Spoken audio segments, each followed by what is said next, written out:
बिस्मिल्लाहिर्रहमानिर्रहीम। खातिन हज़रात, मैं हूँ अख्तर अब्बास और आप सबको मेरा बहुत सलाम पहुँचे। हिरा ने एक दिलचस्प बात पूछी। आमतौर पर लड़कियाँ इतनी अक्लमंदी वाली बात नहीं पूछती। उन्होंने कहा कि मैंने पढ़ा कि अल्लाह के रसूल सल्लल्लाहु अलैहि वसल्लम जिस्मानी तौर पे बहुत स्मार्ट थे, क्या ये दुरुस्त है? और दूसरा ये कि उनकी पसंदीदा खुराक क्या थी, मैं ये जानना चाहती हूँ। खातिन हज़रात, नबी सल्लल्लाहु अलैहि वसल्लम के बारे में जो इज़्ज़त, एहतराम और मोहब्बत है हमारे दिलों में, वो दुनिया में शायद सबसे ज़्यादा है। यानी चूँकि वैसे तो हमारे ईमान का हिस्सा है कि अगर अल्लाह के रसूल आपको अपनी जान से ज़्यादा अजीज़ नहीं है, माल से ज़्यादा अजीज़ नहीं है और औलाद से ज़्यादा अजीज़ नहीं है, तो ईमान भी मुकम्मल नहीं होता। अल्लाह के रसूल के बारे में हदीस की किताबों में जो अल्फाज आते हैं वो इतने खूबसूरत हैं कि ना सिर्फ वो देखने में इतने प्यारे, कंपोज्ड और ख़ूबसूरत थे, यानी उनके बालों के बारे में, उनके चेहरे के बारे में, चेहरे की रोशनी या खूबसूरती के बारे में, उनके जिस्म के तवाज़ुन के बारे में, लोगों के साथ बैठे होते थे तो कैसे लगते थे और लोगों से नुमायाँ होकर वो नहीं बैठते थे, और जिस तौर पे वो बात करते थे, उनका लहजा क्या था और उनके लफ्ज़ क्या थे।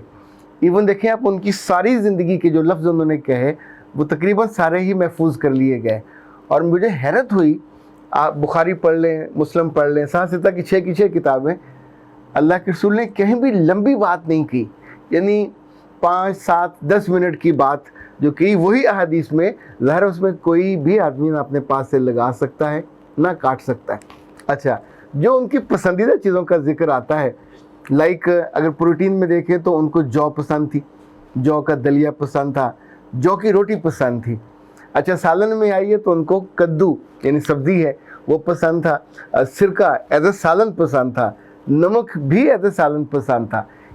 अच्छा, अगर आप मीठे में आए तो उनको खजूर पसंद थी, खजूर से बना हुआ हर हलवा पसंद था, और शरबत जो उस ज़माने में पेश किया जाता था वो बहुत मोहब्बत से पीते थे। अच्छा, गोश्त में आए तो आपको जो दस्ती का गोश्त था, बकरे का या बकरी का, आपको वो महबूब और मरगूब था। अच्छा, उस ज़माने में सब्ज़ियाँ शायद बहुत ज़्यादा थी नहीं, चूँकि उनका ज़िक्र कम मिलता है। इसी तौर पे फलों का ज़िक्र भी कम मिलता। आपको जैतून पसंद था, खजूर पसंद थी, या फिर अनार का ज़िक्र कहीं आता है। आम वहाँ अरब का फल नहीं था, जो बहुत से फल इस इलाके में होते हैं, लाइक केला और ये खुबानी और आलू बुखारा वगैरह, ये भी अरब में नहीं होते थे। पर अब ताइफ में आलमोस्ट सारे फल मिलते हैं। हाँ, उस ज़माने में अंगूर भी था, लेकिन अल्लाह के रसूल सल्लल्लाहु अलैहि वसल्लम जहाँ रहते थे वहाँ अंगूर नहीं था, ये ताइफ में था। मुमकिन है उस ज़माने में भी महंगा होता होगा और हर जगह नहीं पहुँचता होगा।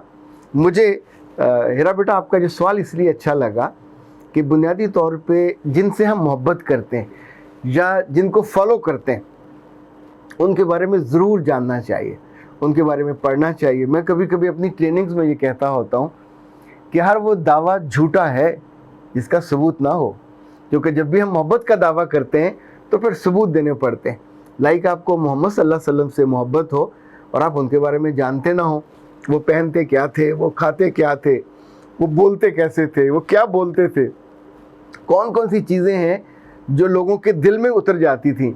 अच्छा, इवन उस ज़माने में ऐसे ऐसे जालिम लोग थे जो उनके अपने कबीले के थे, पर आपको डिसग्रेस करने का कोई मौका नहीं जाने देते थे। आप अगर दावत देने के लिए लोगों के घरों पे जाते या वहाँ जब हज का मौका होता तो मुख्तलिफ़ कबीलों के लोग आके खैमे लगाए होते थे, तो आप उनमें जाके उनसे बात करने की कोशिश करते। तो बाज़ बदबख्त ऐसे होते थे उन्हीं के कबीले के, कुरैश के, और जैसे प्लांटेड होते हैं तो वो वहाँ जाके कहानियाँ शुरू कर देते, वहाँ जाके पीछे उनके बारे में ऐसे ऐसे लफ्ज़ बोलते, कुछ ज़ाहिर है मेरी तो ज़ुबान पे वो लफ्ज़ नहीं आ सकते। जिससे आप मोहब्बत करते हो उसके बारे में बुरी बात सुनी भी नहीं जा सकती। मुझे याद है एक दफ़ा एक मेजर साहब मेरे पास आए तो उन्होंने कहा कि मेरे लैपटॉप में मैंने वो कार्टून हासिल किए हैं जो अल्लाह के रसूल के बारे में फ्रांसीसियों ने बनाए। फिर उन्होंने लैपटॉप खोला तो मैंने उसके लैपटॉप पे हाथ ऐसे रखा और गुस्से से रखा। तो मैंने उनसे कहा कि जिनसे मोहब्बत करते हैं उनके कार्टून नहीं देखते। अगर किसी बदबख्त ने बनाए हैं तो उस चैप्टर को बंद कर दो। जब आप उसको लेके घर घर फिरते हैं लोगों को दिखाने के लिए, तो आप अपनी इन्फॉर्मेशन का इजहार करते हैं। इन्फॉर्मेशन क्या है? It's a disinformation. He is not Muhammad सल्लल्लाहु अलैहि वसल्लम।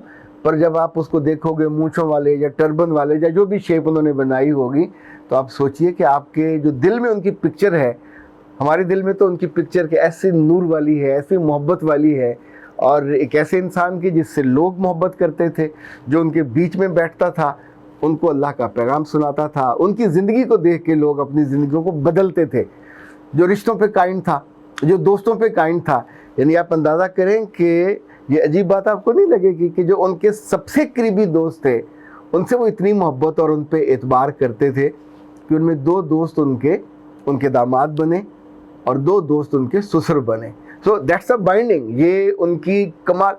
صحابہ کے آپس میں مقابلہ ہوتا تھا کہ کون زیادہ ہے محمد صلی اللہ علیہ وسلم کے قریب، تو آلموسٹ سبھی کو یہ لگتا تھا کہ وہ مجھ سے زیادہ محبت کرتے ہیں۔ یہ جو لیڈرشپ کی ایبیلٹی اور کوالٹی اب ہم کتابوں میں پڑھتے ہیں، اللہ کے رسول نے تو لیڈرشپ پہ کوئی کتاب نہیں پڑھی تھی، پر یہ اللہ نے ان کے دل میں القا کیا تھا۔ القا کہتے ہیں جیسے اب الہام ہوتا ہے، پیدا کیا کہ کن کن ایبیلٹی کے ساتھ۔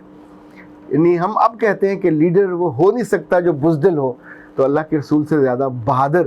یعنی آپ اندازہ کیجئے، بعد میں گولڈا میئر نے ان کے بارے میں کہا تھا کہ جب وہ فوت ہوئے تو ان کے اس کمرے میں کتنی تلواریں تھیں، تو تلوار کس کی بزدل آدمی کے کمرے میں تو نہیں ہو سکتی۔ اسی طور پہ یاد رکھیے گا، جب محنت کا کام ہوتا، مشقت کا کام ہوتا، اب ہم نے پڑھا لیڈرشپ میں کہ لیڈرشپ بائی ایگزامپل، لیڈر کو آگے ہونا چاہیے۔ تو اگر ان کے ماننے والے بھوکے ہوتے تھے اور ان کے پیٹ پہ ایک پتھر ہوتا تھا، تو ہم نے تو یہی جانا کہ اللہ کے رسول ان سے زیادہ اپنی بھوک کو برداشت کرنے والے ہوتے تھے۔ اچھا، ہماری جو اسلامک اسٹڈیز کی کتابیں ہیں، جن لوگوں نے سید ابوالعلا مودودی کی کتاب پڑھی، پہلے سلیبس میں ہوتی تھی دینیات، ایسی شاندار اور کمپریہنسو کتاب تھی کہ آپ کا ایمان تازہ ہو جاتا تھا۔ جب بعد میں نے ان کی کتاب پڑھی خطبات، یہ ایسی اعلیٰ کتاب ہے کہ آپ کو ظاہر جوڑتی ہے اپنے نبی کے ساتھ۔ ان کی کتاب ایک اور ہے سیرت سرور عالم، نبی صلی اللہ علیہ وسلم کی سیرت کے بارے میں۔ وہ ایسے خوشبخت آدمی ہیں کہ جب انہوں نے تفسیر لکھنی شروع کی تو انہوں نے کہا جہاں جہاں جو جگہ قرآن پاک میں ذکر ہے اور جہاں جہاں محمد صلی اللہ علیہ وسلم گئے ہیں، وہ ان قدموں کے نشانوں پہ گئے۔ یہ شاید دنیا کا پہلا مفسر ہو جس نے، پھر ان کا سفرنامہ میں نے پڑھا، اور وہ سفرنامہ ارض مقدس، یہ عاصم نعمانی صاحب نے وہ کتاب لکھی تھی کہ قرآنی مقامات جہاں جہاں جس نبی کا ذکر آیا، یعنی یہ یوں سمجھیں 60s کا زمانہ ہوگا یا 70s کا زمانہ ہوگا، مجھے اب ایگزیکٹ یاد نہیں ہے کہ کس وقت وہ گئے، کیونکہ اس وقت اتنی سختیاں نہیں تھیں۔ تو آلموسٹ وہ فلسطین سے لے کے یمن اور جہاں جہاں انبیاء پیدا ہوئے اور ان کے گھر اور ان کی وہ تہذیبیں الٹی ہوئی تھیں۔ اب یہ جو عین الیقین ہے، جب آپ کو اپنے لیڈر پہ ہوتا ہے تو پھر آپ کا عمل بھی ویسا ہوتا ہے، پھر آپ اس کی جو محبت ہے اس میں چاشنی بڑھ جاتی ہے، پھر وہ کتابی نہیں رہتی۔ کبھی غور کیجئے گا کہ آپ اپنے بیٹوں کو اور اپنی بیٹیوں کو کس کی محبت دیتے ہو۔ وہ اداکاروں کے نام جانتے ہیں، وہ کھلاڑیوں کے نام جانتے ہیں، ان کی تصویریں ان کے کمروں میں لگی ہوئی ہیں، ان کے موبائلز میں ہیں، ان کے سسٹمز میں ہیں، پر اللہ کے رسول صلی اللہ علیہ وسلم کے بارے میں کیا چیز ہے ان کے پاس؟ میں جب فرسٹ ایئر سیکنڈ ایئر میں تھا، حدیث کی جو کتابیں میں نے پڑھی ان میں ایک مشعل راتی چھوٹی سی تھی، گلدستہ حدیث تھی، وہ بھی چھوٹی سی تھی، پر یہ موضوعات پہ تھی۔ اچھا، اس سے مجھے اللہ کے رسول کی قربت نصیب ہوئی۔ پھر معرف الحدیث تھی، یہ ساہیوال کے ایک عالم تھے، ان کی لکھی ہوئی تھی۔ اسی طور پہ اس کے بعد پھر یعنی اسی دور میں نے موطا امام مالک خرید لی تھی۔ یہ انسانی دنیا کی، مسلمانوں کی تاریخ کی پہلی کتاب تھی، بخاری اور مسلم سے بھی پہلے یہ لکھی گئی تھی، تقریباً 200 سال پہلے۔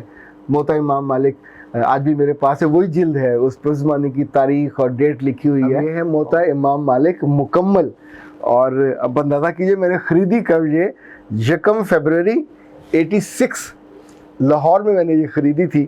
اور اب تو جو پہلا صفحہ بھی آپ دیکھ لیجئے، صفحے کی جو کوالٹی ہے وہ بھی وائٹ سے براؤن ہو گیا۔ لیکن اس کتاب کو پڑھتے ہوئے پھر میں نے یہ بھی سیکھا کہ احادیث کو پڑھنا کیسے، کیونکہ بعض احادیث مختلف لوگوں سے روایت ہوتی ہے۔ اچھا، جب آپ لفظوں میں جاتے ہیں تو بعض دفعہ کھو جاتے ہیں، پر اگر آپ کو محبت کرنی ہو اور فالو کرنا ہو اور اپنے لیے فٹ پرنٹس ڈھونڈنے ہو، زندگی میں آپ نے کوئی رستہ ڈھونڈنا ہو تو پھر فٹ پرنٹس ہی ہوتے ہیں نا۔ آپ شاہراہ کا پوچھتے ہیں، پتہ پوچھتے ہیں، تو جب آپ نے اللہ کے رسول صلی اللہ علیہ وسلم کو فالو کرنا ہو، ان کو پیچھے چلنا ہو، تو بابا ان کے ساتھ بس وقت گزارنا چاہیے نا۔ मैं कभी कभी लोगों से पूछता होता हूँ कि तुमने मोहम्मद सल्लल्लाहु अलैहि वसल्लम के साथ कितने घंटे गुजारे, यानी 25-30 साल अगर एवरेज जिन लोगों से मैं ट्रेनिंग में बात कर रहा होता हूँ 30 साल के भी होते हैं, तो आप सोचिए मोहब्बत का दावा तो है कि दुनिया में सबसे ज़्यादा महबूब है, और आपने उसके साथ इन 25-30 सालों में एक बरस नहीं गुजारा, एक महीना नहीं गुजारा, एक दिन नहीं गुजारा, आपके पास उसके बारे में कोई किताब ही नहीं है।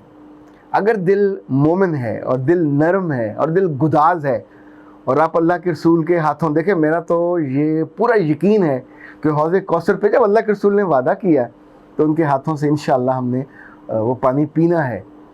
वो अल्लाह के रसूल अपने उन्हीं मोहब्बत करने वाले उम्मतियों को पिलाएंगे ना, कि जो उनके फॉलोअर्स होंगे। तो जो उनको जानता नहीं होगा उसको पहचानने में भी दिक्कत होगी, फॉलो करने में तो ज़ाहिर बहुत दिक्कत होगी। तो आपको अभी से तय करना चाहिए कि आपने उनके साथ आने वाले बरसों में कितने दिन गुजारने। जो जिससे मोहब्बत करता है उससे साथ उठाया जाता है, ये हदीस के अल्फाज हैं। तो इसी तौर पे याद रखें, अपने बच्चों को, अपनी बेटियों को, अपने बेटों को जहेज़ में हम कुरान पाक दे देते हैं जो कभी पढ़ा नहीं जाता, वो बंद का बंद रहता है, और उन्हें अहादीस की किताबें देनी चाहिए, उन्हें छोटी छोटी जो किताबें, और वो दें जो फ़िरक़ों से मुताल्लिक़ ना हो, ऐसे लोगों की लिखी हुई और कंपाइल की हुई हो कि जो वाक़तन मोहब्बत और उनके साथ उन पर जान निछावर करने वाली कैफियत हो। यानी अगर किताब पढ़ने के बाद आपके अंदर मोहब्बत और उल्फत और उनके साथ उन पर कुर्बान होने का जज्बा पैदा नहीं होता, तो उसका मतलब है वो किताब सच्ची नहीं है, लिखने वाला भी सच्चा नहीं है। उनके बारे में इंफॉर्मेशन से ईमान नहीं बढ़ता, उनके बारे में मोहब्बत करने से ईमान बढ़ता है। बेटा बहुत शुक्रिया, आपने एक ऐसी बात पूछी कि जिसने मेरे दिल के तारों को छेड़ दिया। सलामत रहिए। अख्तर अब्बास को दीजिए इजाज़त। अस्सलाम।